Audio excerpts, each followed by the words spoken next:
బాధ చూస్తూ ఉంటే నిజంగా ఈ ప్రభుత్వం ఇది ప్రజాపాలన కాదు, ఇది ప్రజాకంటక ప్రభుత్వం. ఒక ప్రజాపాలన అని చెప్పుకొని ఇలా అధికారంలోకి వచ్చిండ్రు. కనీసం మిమ్మల్ని పిలిచి మాట్లాడడానికి కూడా సమయం ఇవ్వడం లేదు, చర్చించడానికి కూడా ప్రభుత్వం సిద్ధంగా లేదంటే అది ప్రజాప్రభుత్వం ఎట్లా అవుతుంది అని నేను అడుగుతా ఉన్నా.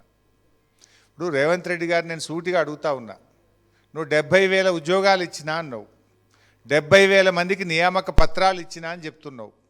ఆ 70,000లో ఈ 6,000 కూడా భాగమే కదా. మరి జీతం లేనిది అది నియామక పత్రం ఎట్లయితుంది?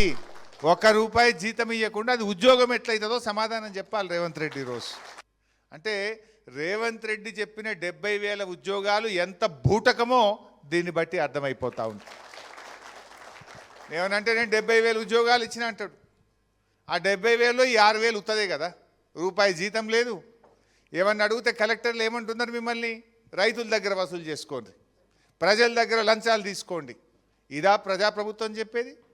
ప్రజలను అడుక్కోండి, ప్రజల దగ్గర లంచాలు తీసుకోండి, రైతుల దగ్గర అడుక్కోండి అన్నప్పుడు అది ఎట్లా ప్రజాప్రభుత్వం అవుతుంది?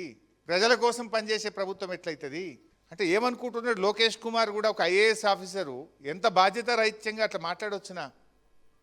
మీరు పోయి పొంగులేటి గారిని కలిస్తే చేతిలో ఏది ఉంటే దాంతో కొడతాడు అంటే ఈ పొంగులేటి ఏమనుకుంటుండు, లోకేష్ ఏమనుకుంటుండు?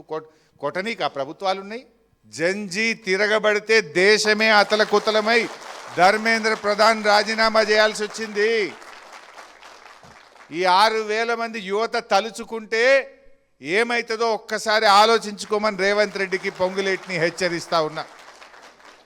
యువశక్తి, మేధాశక్తి, చదువుకున్న విద్యావంతులు ఈ 6,000 మంది కానీ, ఇది 6,000 అంటే వ్యక్తులా? వీళ్ళు 6,000 కుటుంబాలు, 6,000 శక్తులు. వీళ్ళు తిరగబడితే ఏమవుతుందో ఒక్కసారి గుర్తు తెచ్చుకో.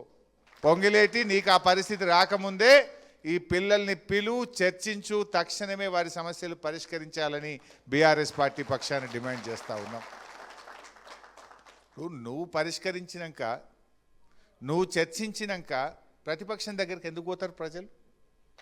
నువ్వు మాట్లాడితే హరీష్ రావు గారి దగ్గరికి ఎందుకు పోతారు, సబితక్క గారి దగ్గరికి ఎందుకు పోతారు, లేదా తెలంగాణ భవన్కు రావాల్సిన అవసరమేంది? ప్రభుత్వం పట్టించుకోనప్పుడే, ప్రభుత్వం నిర్లక్ష్యం చేసినప్పుడే డెఫినెట్గా ప్రతిపక్షం దగ్గరికి పోతారు. ప్రజాస్వామ్యం యొక్క గొప్పతనమే అది. That is the spirit of democracy. ప్రతిపక్షం ఎందుకుంటుంది? ప్రభుత్వం తప్పిదాలు ఎత్తి చూపడానికే ప్రతిపక్షం. ప్రభుత్వం తప్పు చేస్తే మెడలు వంచడానికే ప్రతిపక్షం. ఏ ప్రజలు కష్టాల్లో ఉన్నా, ఏ ప్రజలు ఇబ్బందుల్లో ఉన్నా ఆ ప్రజల గొంతుకగా పనిచేయడానికే ప్రతిపక్షం ఉంటుంది.